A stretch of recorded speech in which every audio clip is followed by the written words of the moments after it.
ebingidina kakhulu ile eyokuthi athi umuntu amakhosikazi ami angitshela ukuthi wena awufunanga ukungisiza ngesikhathi ngigula and umuntu ofana nawe ngiyaphuma kuyena walungisakenze kahle endlini ezosangitshela ukuthi umuntu ofana nawe ngiyaphuma kuyena uneyingane kufanele azondle engizizalile ukube ingane ziyaphindisela emuva ngabe lezi ingane kufuze ngabayiphindisela emuva noma iqhubeke zazidle nabafazi bakhe bese-ke engitshela lokho akutshela khona-ke makuwukuthi kuthola imali ngalokho bayibulale bazidle noma bathwale ngazo makuthi kuyathwala bathola imali bangeke phansi kunosalesicelo.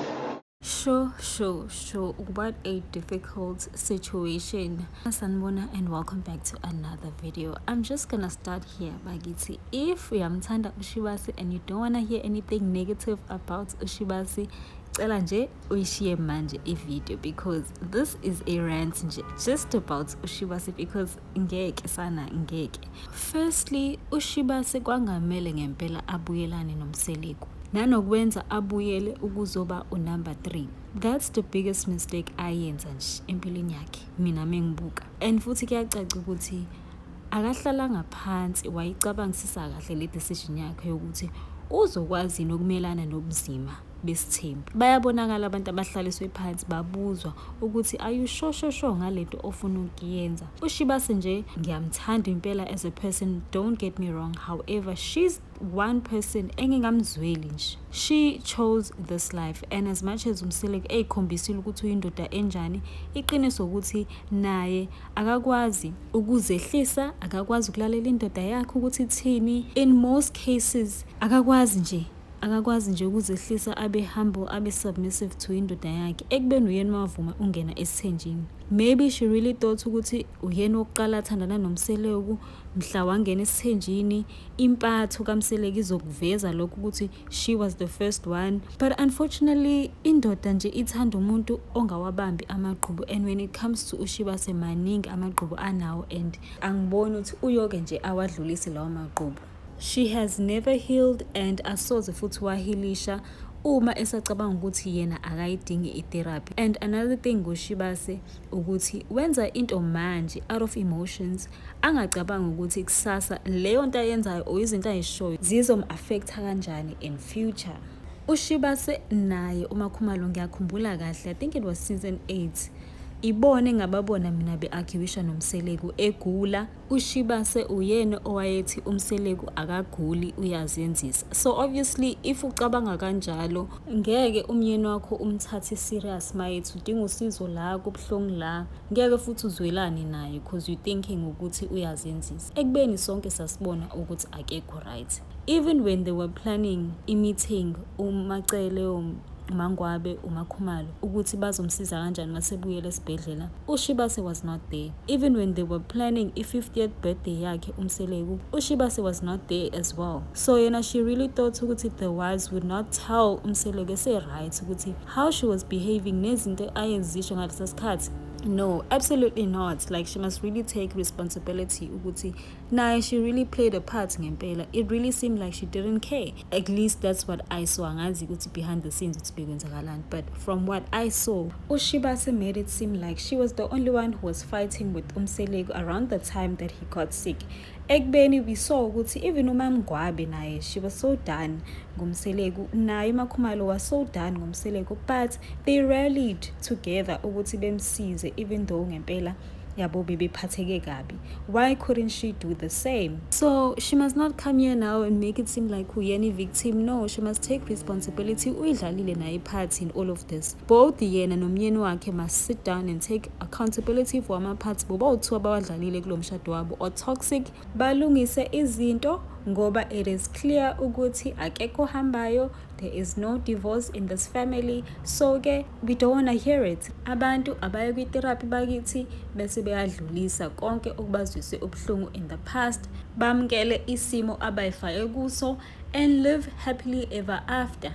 Izinto sithi si-protect abantwana bethu kanti asibasi-destroya khona kakhulu. Angazi njengamanje ukuthi bona bazizwa kanjani.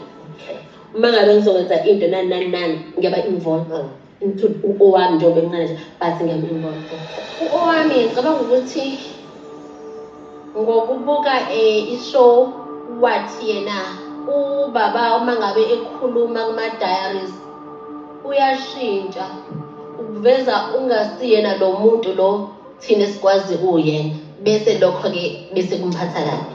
Kungenzeka yini ukuthi uMthombeni akasayi-understand i-structure sefamily ukuthi sinjani? Because anything manje ene-family ibe uba negative towards it just because naye akanafamily ngokuyibeka kwakhe.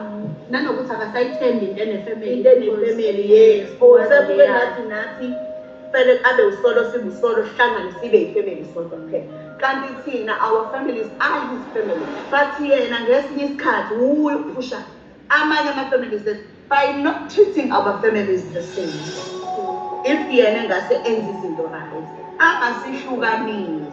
I doubt isizwe ukuthi usesilimaze kangakanani trying to push le nto alobethe umbono wakhe. Ngiyamzwela uMthombeni especially because ngibuye ngimbone ukuthi akawuyena lo mdala but lo musha awenza izinto But I'm glad because naye uyazazi ukuthi he's not uMthombeni lo mdala uyazazi and uyasho athi uMthombeni omdala used to do this. Yeah. But lo azisho yena lo manje wenza ukuthi if the new Mthombeni is going to remain like this, kusho ukuthi manje angazi umvela. I believe njengawo wonke umuntu wesifazane if yena engenza right mhlambe that spark mengathiwa ushintsha i-behave yakhe mhlambe ingabuyi. I think akekho free namakhosikazi akhe. Ngathi kubona uwomunye umuntu angasiyena into. Understand ukuthi yini uyindoda ongahluleka ukukhuluma nonkosikazi wakho. As much yena ethi siyifamily umndeni munye kodwa nangendlela esitritha ngayo ayifani. And enye into engiyibonile ukuthi kumina ukwazi ukukhuluma ngayo yonke into angimboni efree ukukhuluma nalamanye amakhosikazi ngendlela engibone kuyiyona lapha emideni. Coming back to e-unity, how do you think we can rebuild the relationship kanye ne-unity between you as the wives? Anginama-grudges number one. But if ungathiwa nje nansi template and it's given to all four of you this will help you to rebuild for the sake of the family, for the sake of the children. Would you be able to consider that template and work on it with the other ladies? Yes, ngakwazi. Okay. I-unity iyokwenzeka mhlazane umacele wazi ukuthi njengoba ashada nobaba uMseleko akekho umunye unkosikazi owamenzela ifavor ngalokho. Kuba khona komunye nomunye hayi ngoba nakho enzele omunye ifavor thizini ukhona la ekhaya ngoba wathatha leyo vision leyo owawutshelwe yona engayazi ngoba engathi ahlokele kuthina sonke. So ulona lowo akabambe leyo vision yakhe ke ayetshelwe yona. Everybody khathele into. It's a lot. But I'm excited. Ayikho very difficult njengokufihla ukuthi I have a house, because awumbali bengakathengelwa imizi benomayeni, nje kwakungistressa because amanga ave ngingawathanda. So I'm so happy that finally sike phejini elilodwa wonke umuntu nomuzi sonke right. So I'm happy. Into engizoyenza nje njengamanje nje ngizokwenza stand se-TV lapha e-lounge bese ngikhipha lawa ama-wallpaper ngibona nje ayangihlanganisa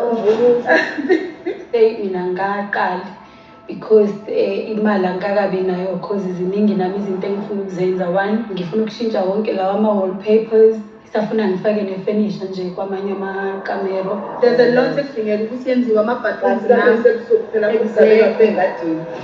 Ngasabona ngangena ikamero lakho kuphela kagoduka nangixosha that's phinda kini hamba kini angisho wena uhlala eThekwini hamba lapho ngizele emzini kamngani wami ngiyaxosha. uMthombeni wesengeka emzini yethu sonke so kumfica kaMangwabe I think waphusha ibhathini engangingazi ukuthi nginalo ngambuza ukuthi and then lana zithini. So kungivukela ngolaka-ke kunokuthi mhlawumbe angichazele ukuthi mhlawumbe kwenzakalani noma wavuka ngolaka. Hayi yabo nje ngangiphoxekile ngiphatheke kabi ngikhathazekile yabo. I first did not see it working into ukuthi sihlanganiswe etafuleni ngoba ingqondo yami beyithi ngizoba open kanjani ngokukhuluma ngendlela engizizwa ngayo kukhona abanye abantu engaziyo bazizwa kanjani.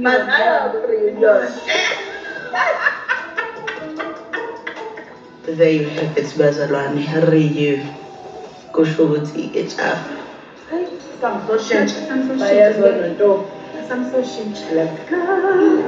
Ngiyafisa ukuthi noma bakhe bekade khona sesizikhulumela nje sekumnandi bakithi kanje.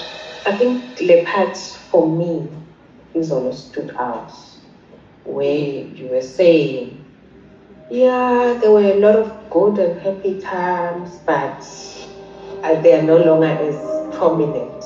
Rebuilding this, what would you say you need? Mangabeka amakhumalo abahlukane ngokuhlala ngomacele. Mangabeka ekamayeni akahlukane ngokuhlala ngomacele. Mangabeka amangwabe akahluka. It's like ngoba ke for yena abe happy nomuntu wakhe ufuna ukusetshenziswa umacele ukuze babe right.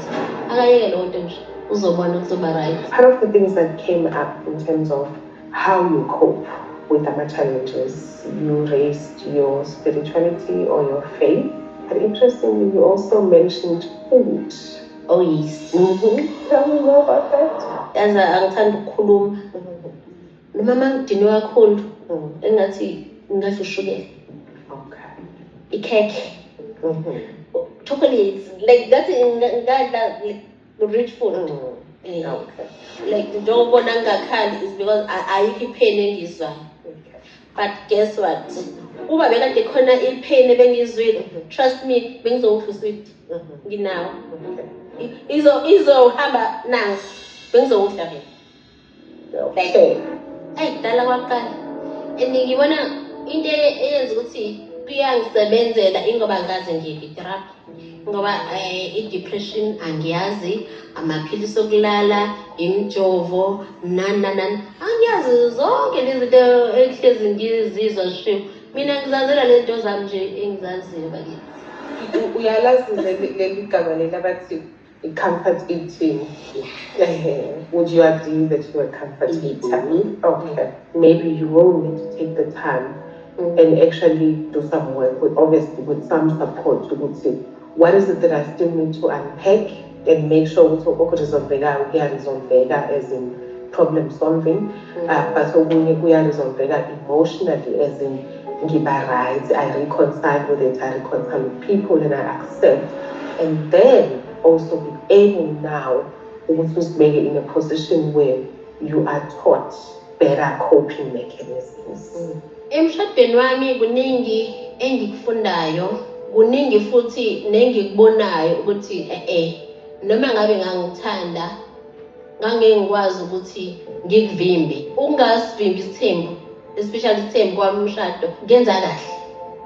I'm happy ngalokho. Ngiyabonga nje ukuthi okay nami kade bi first time ngihambana ngihlangana nawe. Ngibona nokuthi ke kusho ukuthi ubaba yakhe uzinisele ukushintsha because uyena o invite was invite nathi. So istep asiqalile siyakhombisa ukuthi kuzolunga iya lapha. Ukuhlala noSisinonto i-first time yami Nkosi yami ne-therapy. So bana Nkosi yami nami ke Nkosi yami ngaba ne-experience ke. Ngiyabonga ke muntu wami. Uzongisa ku retreat ongizela noSisinonto. Yes, khona makhaya. Ngikhoba amahlangana la. Yeah. So yeah. Ngicela singene I know. Indawo right. Yeah. Njoba ngibuya enkantolo sengihlangana nobaba Ndabeni ngimchazela ukuthi zini izinkinga engihlangabezana nazo ukuze ngi-understand.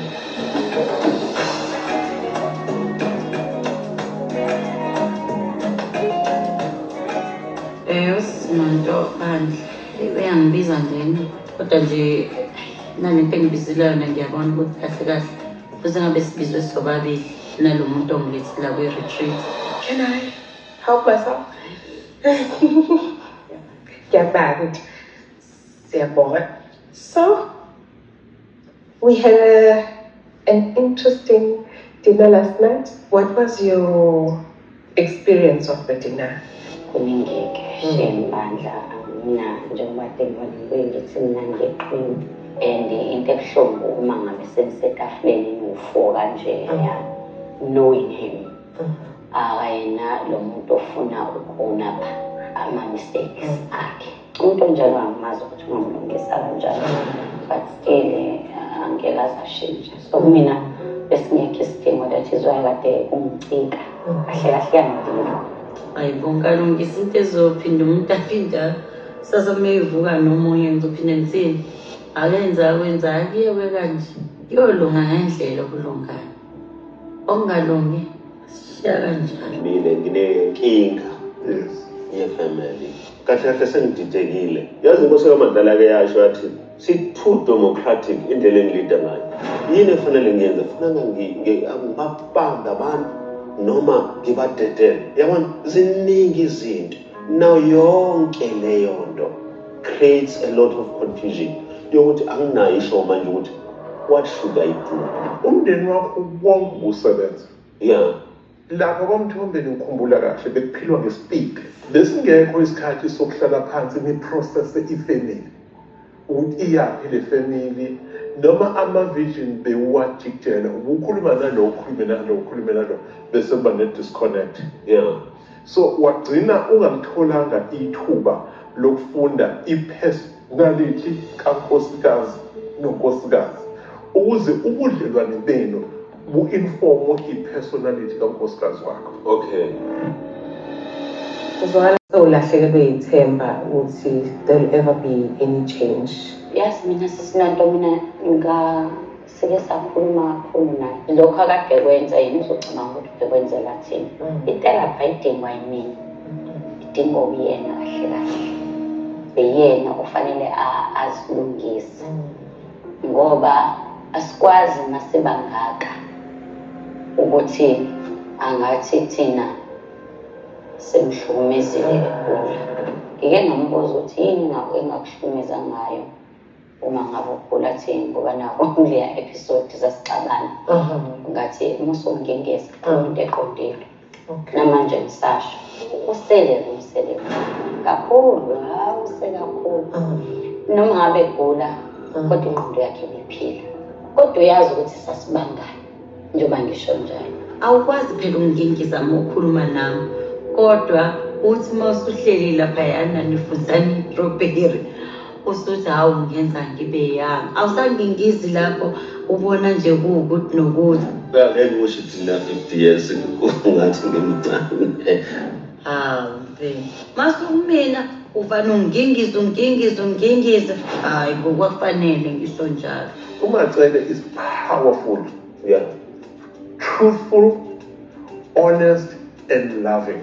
Kahle say in African cosmology she's a matriarch and matriarchs are supposed to be respected. It's a culture law engajiki. uMacele asikho isidingo sokuthi kube khona unkosikazi obona elingana naye noma okhompyutha naye kuhle makusho ubamndabeni because makusho mina ngathi ngikhulumela uMacele She's a visionary. yeah She's a mixture of vices and virtues. okay Yabona angakwenzela into enhle bese kuthi nge-arrogance and some type of toxicity abuye ilimaze yena leyo nto yonke ayenzile ubese kushiya with mixed feelings. She's a good listener, Yeah. but akarespondi uyareacta ey'ntweni, you know, into nje engahambisani naye uyareacta kuyona. yo umayeni uyakhuluma kakhulu that is why is either ngimbikeli noma ngisho lutho noma ngiyazithulela ngoba uma ngike ngathi ngiyaqala nje ngiyakhuluma sengayijekile lo nkulumo sekweyakhe and ave kweyakhe ngokuthi izovuna mina noma mina ngizobe sengimuphi ungidelele kakhulu-ke last season ziningi izinto angenze kahle kusona unengane ufanele uzidiscipline mina ngingane endala eyenze into e-wrong nje impumelelo. So umpumela uma ngabe enza iphutha afuna ngimtshele uphumela kwenziwa lo mpumelelo. Musukhamba ulala ngaphandle kwecondom yabona athi no ungamlaleli lo asiqale la ubani lo.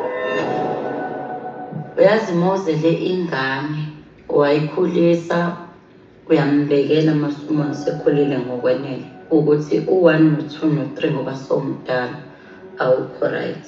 But yabona leyo ukuthi ngithi mangikhuluma nengane yami ngiyikhuza mase kube khona umuntu okuyena engabe sikhuza naye ingane mase ungamlaleli uthatha number 6 na number 7 methanda ngihamba yothe alale senaye kuze kuyithambama akunawankinga. Ebingidina kakhulu ile eyokuthi athi umuntu amakhosikazi ami angitshela ukuthi wena awufuna ukungisiza ngesikhathi ngigula and umuntu ofana nawe ngiyaphuma kuyena.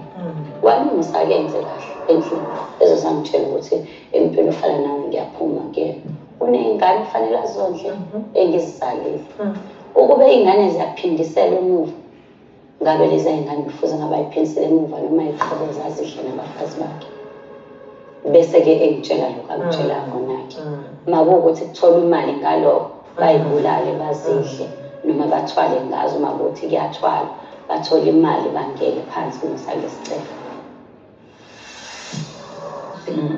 Ngarivesa yonke into but-ke ayikho into esizoyenza funa ngibabheke ngoba vele abangagcine ngosuku.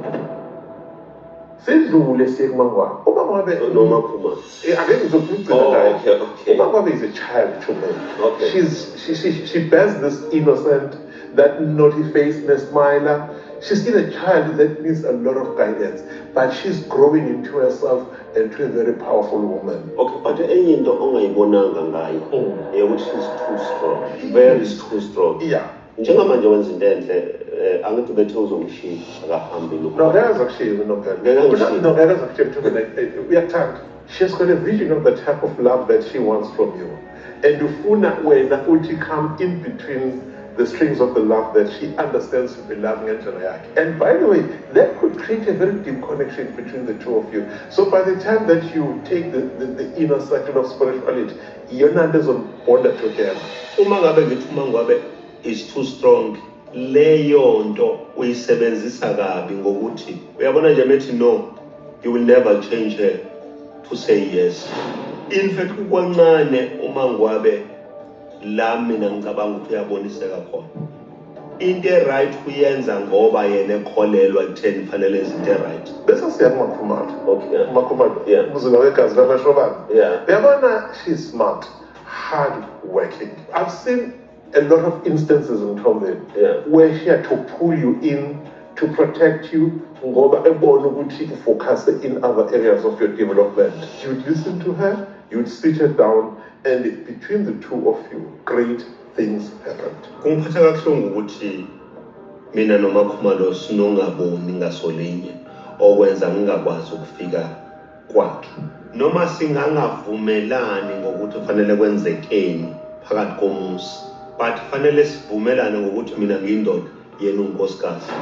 And uMakhumalo angafuni ukuthi mina ngibone ngathi I'm less of a man. Indoda sekuyena. Lapha kwaMthombeni into engiyitika towards the end, isafunakala forgiveness. So ngizocela Mthombeni ushintshe futhi indlela oxolisa ngayo. Xolisa unequivocally, but don't make an excuse. You know. Mina ngiyaxolisa all the time. So inkinga engibhekene nayo amakhosikazi ami akafuni ngixolise nge-wrong, athi ngixolisa kakhulu. Nalokuxolisa futhi ku-meaningless. Angazi ukuthi kufanele ngithini. Kodwa into engafundiswa yona ukuthi I must apologize. Mina vele ngiyidinga itherapy, understand lo. Uyena umuntu ovele ongenzela inyongo yabona yokuthi ngingabe right. Fuze ngabuhlele la. Athi umuntu ozani ngikulandela unonto ngenxa yokuthi sine problem ye1 no2 no3. Imaphi the top areas or key areas that you feel what he needs to work on here manje outside of you guys as his wives? Ukuthi akanayo umuntu akufani mhlambe nami mina I've got sisters engizokwazi ukuthi hey yazi guys ngiyakhowisha so babona ngami ngiloke ngihleli bengazi ukuthi kwenzakalani kodwa ngabaxoxela kancane osisi bami azange ngibaxoxele kakhulu so ezinye izinto ubona ukuthi yazini brothers banongitreat njengobaby mama ngale ndlela yokuthi nje naye akenzi kahle akanalo iqiniso ngoba ezinye izinto zikhona zifuna ngabe zilungiswa yena ngendlela yokwenzeka ngayo esathi khulume lo uthanda wakhe aphuma phambi kwengane Try ukuthi lo muntu frustrated yini la isuka khona njengoba sezokhiphela kuwena ingako ngizayive nangithi njengobaby mama vele ke treatment asinika yona ayifani yabona-ke bamndabe ngiyabonga and ngizoyithatha yonke le nto ishini because i-family more than anything ngiyafisa ukuthi ngifike mina mase ngilele ubuthongo buphumule isakhona ihlangene Emthambeni uma ithambo lomuntu ongasekho emhlabeni osahamba suthola sisho ukuthi ithambo sithi yinde inde linomkantsha umkantsha phakathi unolibofuzo olukhombayo ukuthi leli thambe lakabani ngiyakuzwa so masithi umndeni sichaza ukuthi abantu abanolibofuzo ufanayo ngiyakuzwa into engisho-ke Mthombeni ukuthi create a new template around which ifamily yakhe izo-evolve isebenze khona ikhule ibisiyaqhakaza no bamndabe ngikuzwile hayi ubonge mina ubonge lesikhathi omnikeze sona Mthombeni ngikuzwile as indoda yakwaZulu noma uMusa Mseleko I think I've done everything not my best everything ukuthi sibe ifamily le ngifuna sibe yona is unfortunately ukuthi asikwazi ukuba ile family engifuna sibe yona siyalwa kunalokho